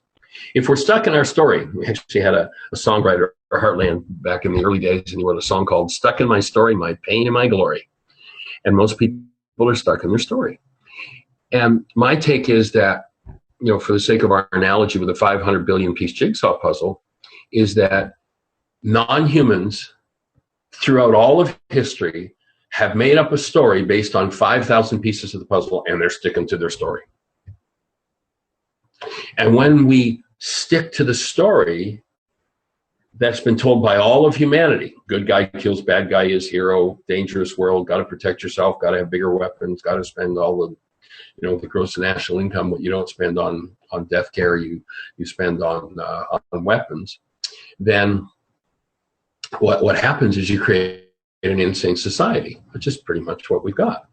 So if we are the offspring of that story, which all 5,000 pieces are from the past, everything from the past that replays obviously isn't present, isn't actually happening, though we experience it because it's replaying in our minds. So when I'm stuck in my story, my pain and my glory, I'm stuck in a lie. You go back to Yeshua, and he talks to the people who are in their hostility and fear-based minds, and he says, your father is the liar. He is the king of liars. There's no truth in him. There is no present moment experience in re-experiencing what's in brain cells from the past. And so we become offspring, the sons and daughters of man, Adamos, which means red clay. The 5,000 piece story, and I'm sticking to my story. But if we can forgive and collapse that story, in the moment where we collapse it, our inner tutor goes to work. And what we have is we have literally this energy coming from all 500 billion pieces of the puzzle ready to teach us. And as it teaches us, and we let that be the source of our thinking, we are now the sons and daughters of God. Now, if you go back to the Aramaic where they tell us that Yeshua was the only begotten son, that's what the Greeks say. Of course, they want proprietary rights. They want everybody on their side, in their pocket. But actually in Aramaic, it doesn't say the only begotten son. It says first begotten. He's one who opened the door and showed the way. And he says to everybody, things I do, you can do in greater. I've opened the door wide. Nobody can close it. It's open. The energetic pattern is open on the planet. Now, do you choose to do the work that it takes? And so when we're available, we can become, Yeshua says, I'm in this world. I'm in your 5,000 piece story. I got it. I see it. I've been exposed to it. But I'm not of it. It doesn't source me. What sources me is my Father. The 500 billion piece jigsaw puzzle, I am available to it, and it teaches me and it directs me. So now they call me the Son of God. And you're invited into the club. everyone who is the offspring of that, rather than humanity's 5,000th piece story, is the offspring of the Creator directly. And in being that, we have now literally fulfilled our nature as human beings, as offspring of love. And that happens when we tap into our inner tutor that feeds us information from every molecule in the universe. If we're available to it and directed by it, then we live in a different world. And so, and as one engages in their work and cleans up, that's 4 of the 5 smooth stones. The 5th one is that as we clean up the database in this carbon-based memory system, if you talk to a modern-day physiologist, they'll tell you that your body's structure, its base element, is carbon. And the structure of the carbon atom is that there are 6 electrons, 6 protons, and 6 neutrons. 666. This is physics. They knew what they were talking about when they talked about the Antichrist. It is carbon-based memory with its hostility and fear and its 5,000 piece story that keeps us stuck in that story. That is that which goes against living in the mind that Christ lived in, which is not a religious mind. It was the mind of love. That's all. He just functioned out of the mind of love. And so when we go in and we do the work that it takes, use the tools that he presented to clean up the database, carbon-based memory, then we have a mind in this carbon-based device. Goliath now is subdued, and Goliath gives us the truth. It can't give us the actual experience of what's happening out there in the world. That has to come from our intuition, our imagination. But what it does give us is then accurate and true information instead of the generational insanity. So they'd be the 5 smooth stones of David, and the way that Goliath is subdued, the mind that wants to run the game out of hostility and fear. And that seems uncontrollable. And so they'd be the 5 smooth stones. That makes sense for everybody? Is that a complete enough picture? So perception, was perception the last one? True perception. So we have perception, which is the mind giving us data from the past and teaching or telling us that it's actually what's happening out there rather than what's happening between our ears. That's perception. But when we clean up the database and engage in the 5 smooth stones, then we have true perception. That mind starts to feed us accurate information, and then it becomes the servant it was designed to be, and it does for us what it's designed to do. I can just hear Cami thinking, this is so awesome. It is. I mean, the whole thing is just... It is. It's amazing. like the story that we all need to be told and share just endlessly. It's so good. Ken, what do you think? You're Mr. Intuition, Imagination, Perception, and Will. Yeah, well, these are all things that I have kind of had to, navigate and find out on my own. And when I came upon this work was like blown away that it was all here in one package, and it was really what, Jesus was teaching, which, I kind of knew all along that there was something going on, that he was tapped into something, but it just got skewed. So, told you. Yeah. But we're told, don't listen to your intuition. You're not smart enough. You're a sinner. You have to go with what we say. And that's how to keep people shut down. And what Yeshua brought was a teaching to wake people up. But that, there's not a lot of money in that. I mean, if you can get them in that other camp, you got their genitals, you got their political vote, you got their money. It's a pretty cool game. Yeah, you got them completely enslaved. It's just a good way of explaining how they have it set up and what they have. And I used to question everything, and that was just I was reprimanded, and they were like, whoa, this guy is, and what I was telling them was like totally contradicting what everyone was going about with. So it was like, I used to know some folks in Alabama, and this goes back about 38 years ago. And there was a 12-year-old boy that was in one of these fear-based religious churches, and it didn't make sense to him, and he questioned it. The pastor of that church, because his 12-year-old boy was questioning, went to his parents. His parents took the kids to a psychiatrist, and they did electroshock on a 12-year-old boy because he was asking questions in church. I mean, you want to talk about enslavement. I mean, you know, try to twist that one into being, this is love and this is the teaching of Yeshua. You know, it's bizarre. Oh yeah, it's a bizarre thing. It really is. It's wild, and it gets deep like that. Like, I mean, there's churches like that all over that are really, they stick to it, and it was passed down, and it's so generational, and they're so locked into the hypnosis of it all.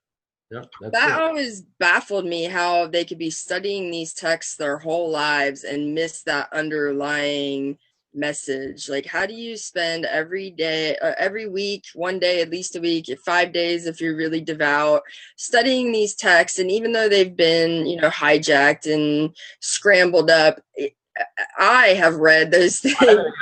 I got the energy from them right away, and you know, it didn't take me having to study them for 20 years to get the energy from them. But how does that happen? Well, you know, when they said to Yeshua, "What's the first law?"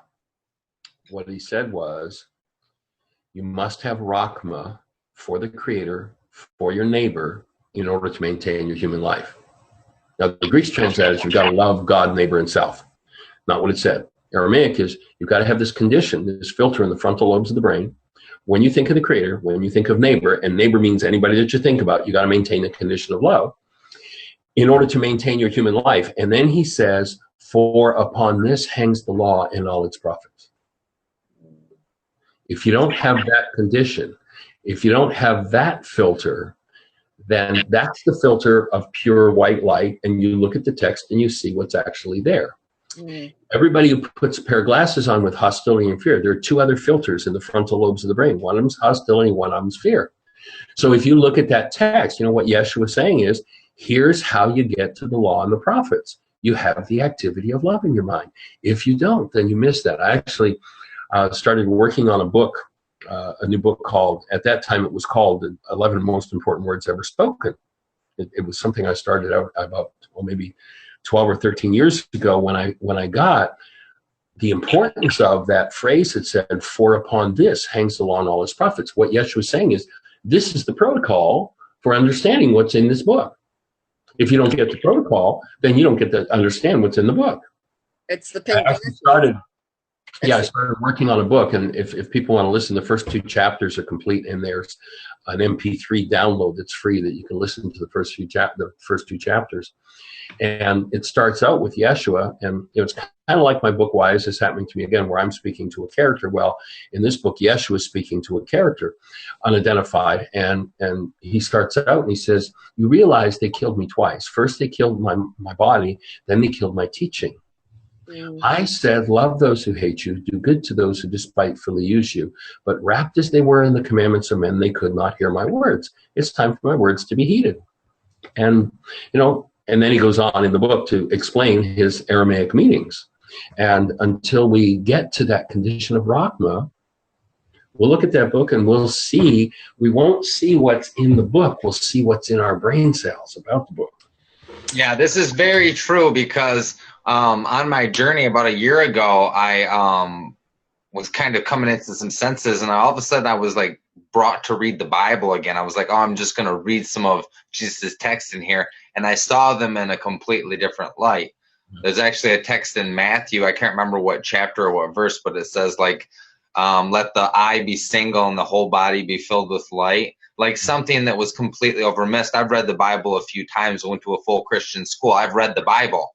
But like he said, when you look through it through that perspective, when you have that perspective, you are going to see it in a certain way. And the fact that most people don't read their Bible, most Christians don't read their Bible, they just go to church and listen to whatever is preached to them. And whatever is preached to them is based in the fear, judgment, hostility. I mean, it's all about the fear. Yeah. It's all about the judgment. I mean, I have a helicopter flying overhead.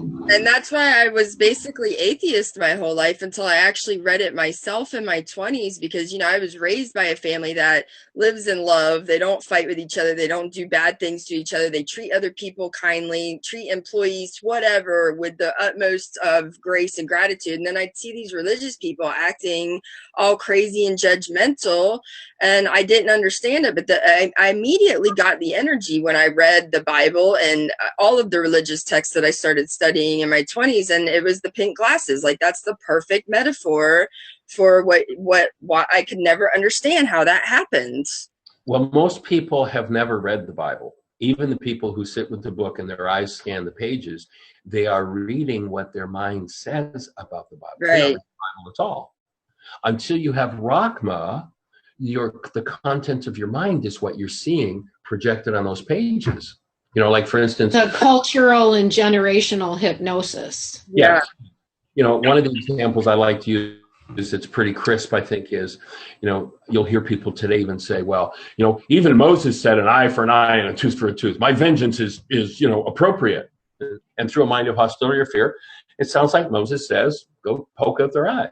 But when you see that through a mind of love, what you see is these people were vicious. I mean, for the smallest infraction, they would wipe out, slaughter a whole community for the slightest infraction. So what Moses was doing was putting a limit on the retribution they could take. Okay, if somebody poked your eye out, then you can go poke their eye out. If somebody knocked your tooth out, you go. But that's all you can do. He's putting a limit on it. He's not giving permission.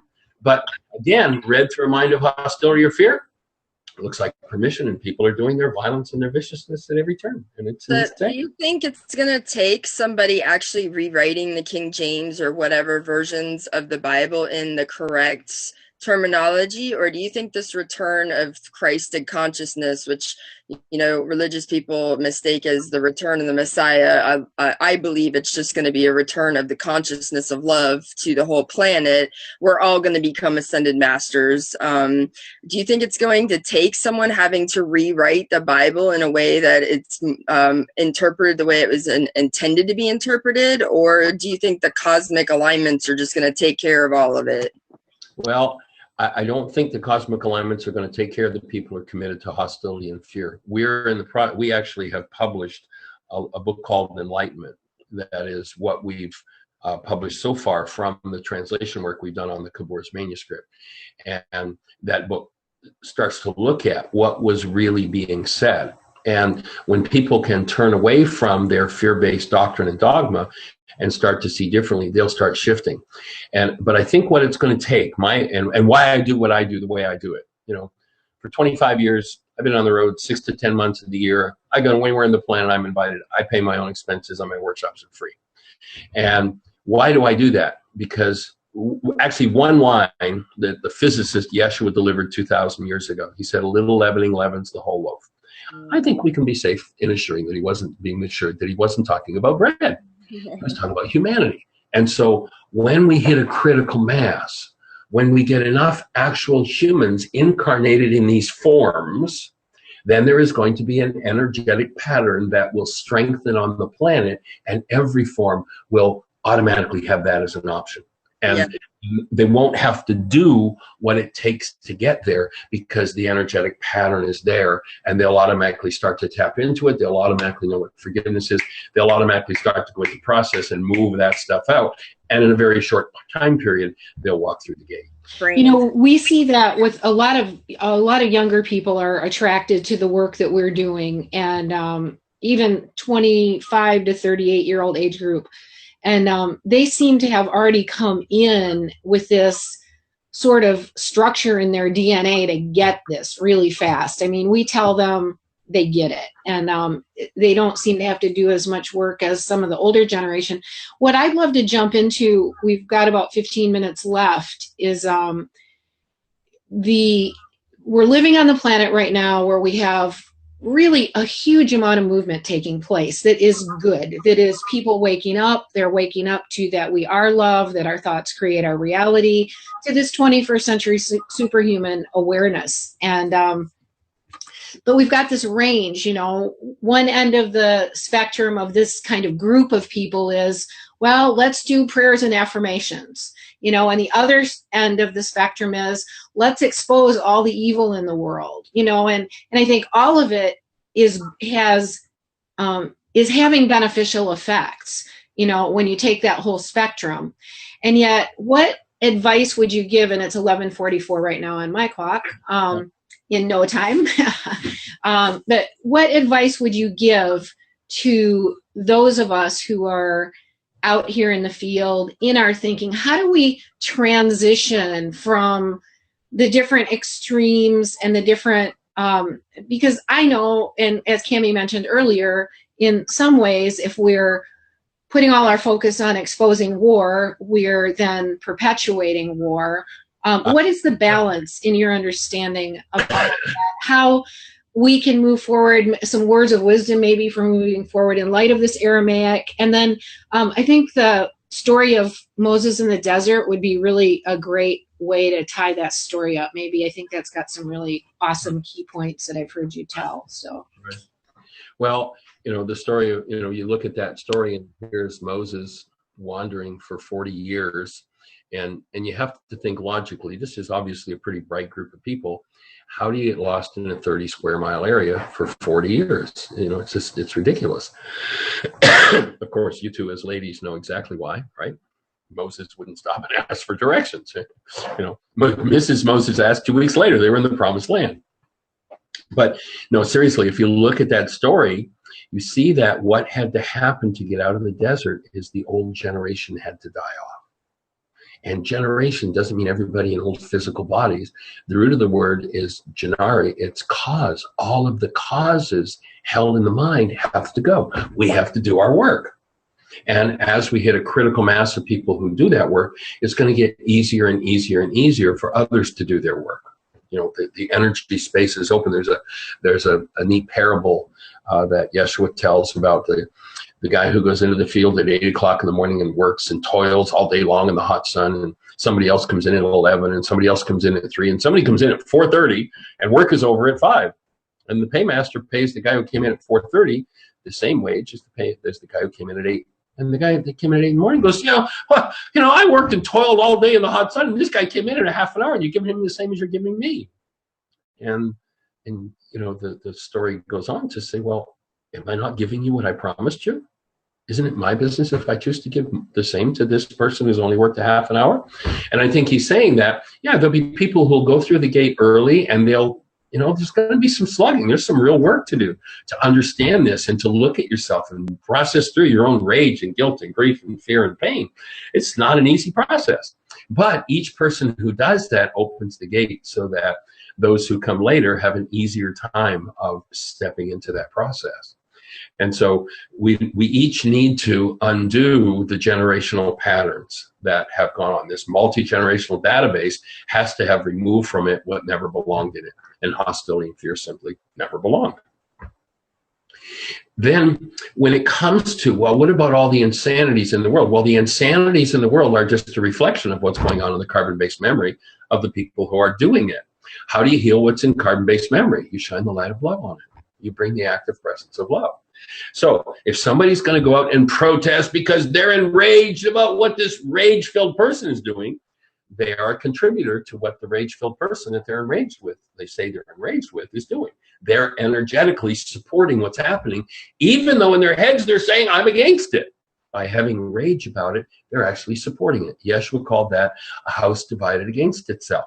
So if in my head I'm saying one thing, but in my heart I'm actually contributing energy to it. I don't like, child slavery, but I love chocolate, and I buy all the chocolate from the Sierra Leone that I can. Well, I'm a house divided against myself. I'm saying I don't like child slavery, but I'm buying chocolate from Sierra Leone, where there's slave labor children who are producing most of the chocolate that's sold by the big companies in America. So what I do is I bring an integritous, love-based mind to the insanity. If I choose to expose it, if it's my job to expose it, great, go out there and do it. But if you don't handle your own hostility or fear about it, then you're contributing to what you're trying to put an end to. When you put an end to it in you, I love how Gandhi said it, you must become the change you want to see in the world. If you haven't seen the movie Gandhi, there's a great scene in there where, he goes to his wife, are you breathing? Are you breathing? Next layer's coming up. Here we go. There's you too well, girl. It's terrible. I'm hoping nobody will see me. I'm too sensitive. Oh, God. No, that's a thought. You might want to let go of that one. You're just right. I know. And there's some sensitive places in you that can be touched and need to surface and be forgiven. That's all. And we're here to support you. So we support you breathing. We breathe with you and touch those places in us too. That's cool. I love what you're saying about, voting with your dollar is what I always say is the best kind of activism, because if you're, preaching on the one hand, like you were saying, a house divided against itself, if you're preaching on the one hand that you hate, the oil industry and then this and that, and you're driving a Hummer or, like the chocolate metaphor that you use, the dollar is the best way you can vote for anything. And intentional consciousness is the second best way you can vote for anything. The almighty dollar will affect change much faster than standing anywhere with a picket sign. If everybody decided to stop supporting the companies and the industries and the everything that is perpetuating this craziness, this madness, it would disappear overnight. And then on the second hand, if you are going to be an activist on something, do it in a way that Gandhi would have done it. Like, instead of saying, well, what would Jesus do, it still pertains, but what would Gandhi do or what would Martin Luther King do should be common phrases with these activists, because, they're not affecting the kind of change that they want to be affecting. And just a little tweak in their approach would make such a huge difference. Yeah, I always offer to people the best guideline to behavior I know of is go back to holding a newborn. Yeah. If you can imagine the newborn doing this behavior, go for it. If Right. you can't imagine the newborn doing it, you probably shouldn't be doing it. Right. Good scene, cool scene in Gandhi, the film where he's telling his wife to clean the latrines, and that's the work of untouchables. And he goes into a rage and he's going to throw her out of the house. And he stops and he's like, oh my God, what am I doing? He catches himself at his own rage and wanting to create a peaceful world. And he does his work so he can come back with the mind of love, with the human mind. And we have to, anything we want to change in the world, we have to change in ourselves first. And we have to be able to bring a human mind to it rather than a mind based in hostility or fear. I had a lot of divine order in my life. I've been seeing that pattern since I was a child. And I actually watched that movie while I was tripping on acid. Talk about an activation. That was a crazy activation.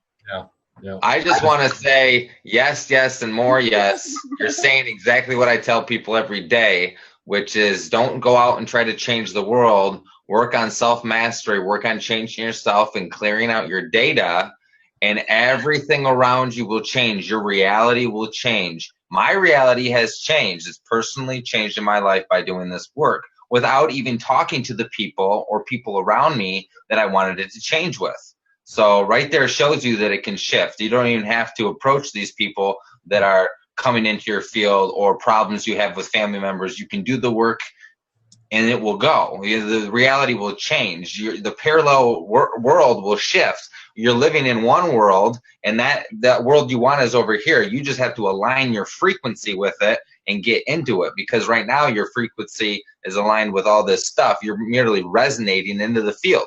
So well said. I mean, it's awesome stuff. Yeah, actually, in the Aramaic, the word nafsha is the word that's been translated as soul, and that word can be properly translated a tuning mechanism. What do you choose to attune to or align with? That's it. And the first alignment is Rahma, filter in the frontal lobes of the brain that brings human life into human form. And when we do that, then we look at that book and we're not reading the content of our carbon-based memory from the past into the pages of that book anymore. We're actually reading the book and we go, oh, he said, eye for an eye, tooth for a tooth. He's trying to stop violence, rather than, oh, he's giving permission for violence. We start to see things as it originally was. And everything shifts, everything changes. Beautiful. Cool. Well, we're down to about 7 minutes. So anybody got a final thought that we might want to focus on? And I tell you what, if we don't have something, maybe we can just do a brief forgiveness meditation. Oh, perfect. That'd be awesome. Talk a little bit about the forgiveness process, because, and it's a 4-hour workshop, so getting it in a few minutes is a difficult thing to do, but we can go into an experience of it. And I'll preface it by saying that in the Aramaic language, the word forgive is shabag or shabak, and the word means to cancel. And so You can't cancel somebody else. I guess you could. It's called murder. Not a nice thing to do. You can't cancel yourself. That's called suicide. You really don't want to go there. But if you understand what drives the perceptual output of your mind and keeps you in hostility or fear, you can cancel that. And when you cancel that, what happens is the perceptual mind that's filled with, look what they did to me, collapses. And when it collapses, it opens a pathway for us to go directly to the dissociated content that needs healing. The thing that drives perception is goals. Once you load a goal in your mind, you create a stress. When you have a stress, the functioning purpose of your mind is to show you how to achieve that goal. And when you achieve that goal, then you alleviate the stress. Or you can cancel the goal. So if I load a goal in my mind, and that goal causes my mind to use hostility or fear to build my guidance system, then my perception is defiled by that hostility or fear, and I'm in trouble because I just lost the presence of love. I just lost my human life. So without getting into a whole lot of information, again, people go to the website, click the bullseye, it's all there. But in essence, when I apply shebag, forgiveness, canceling, I look at the goal I hold for the object of attention. I want this corporation to be in integrity with what they do to the earth. And I'm enraged because they're not. So now I have rage, and I support that corporation with my rage. So what do? I recognize the thing that drives my rage, that accesses my file on rage, is the goal for that corporation to do integrity with the earth. So the essence of forgiveness is I cancel that goal. When I cancel that goal, what happens is my whole projection that it's about that corporation out there collapses. And when it collapses, it opens a pathway into the dissociated content that holds my rage. And then through that opening, I can bring my rage directly forward rather than project it into my brain's image of everybody that I think is out of integrity. And I realize this integrity issue is about me. I bring that integrity rage forward in the active presence of love. And what happens is the rage dissolves. I'm freed of it. That's Aramaic forgiveness. So if everybody wants to, we've got a couple of minutes. Let's just get quiet. Allow yourself to take a deep breath. And think about a situation in your life where you've got some form of hostility or fear. You'll notice you've never had hostility or fear at someone who you didn't have a goal for. The only time you have hostility towards someone is because you have a goal for them and they're not obeying or they're not fulfilling your goal. And so when you load that goal into your mind, if it causes your mind to use hostility and fear, then your perception is defiled and you're in trouble. So look at that situation that involves some irritation, some upset with somebody in your life, and identify specifically and precisely what it is you want from that object of attention. So let's say it's a parent who wants their child to speak to them, to stop speaking to them in derogatory terms. You got a child that's speaking abusively. And so now the average person would go into, well, I don't want my child to speak to me abusively anymore. But that's what you don't want. The non-being mind always knows what it doesn't want. We want to shift into, what do you want? Oh, I want my child to speak to me lovingly, gently, and respectfully.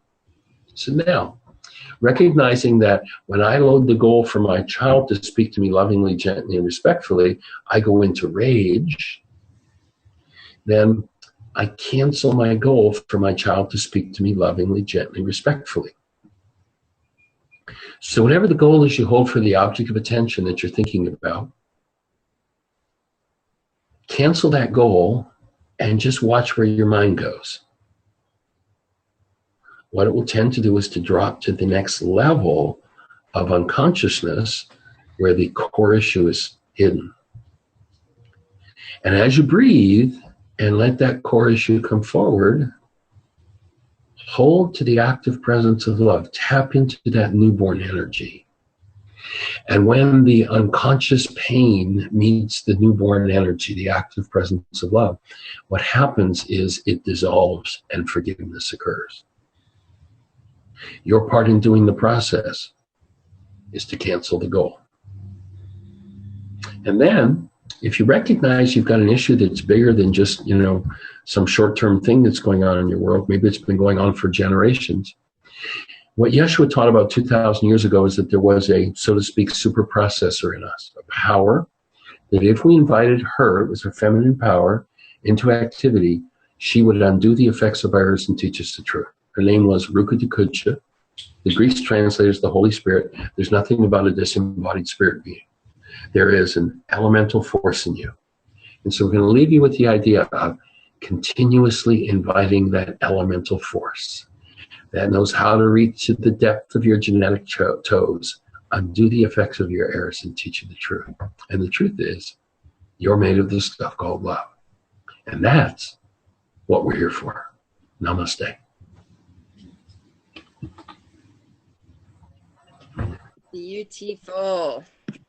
Great stuff. And we're right at the end. So I want to thank you, bless you for all the work that you're doing. Definitely want to have you back again. And anytime you want to come on, we'll make some space for you. Cool. And hope to see you soon. All right. Blessing. Yes. Take care. Namaste. Bye. Adios. Namaste, everybody.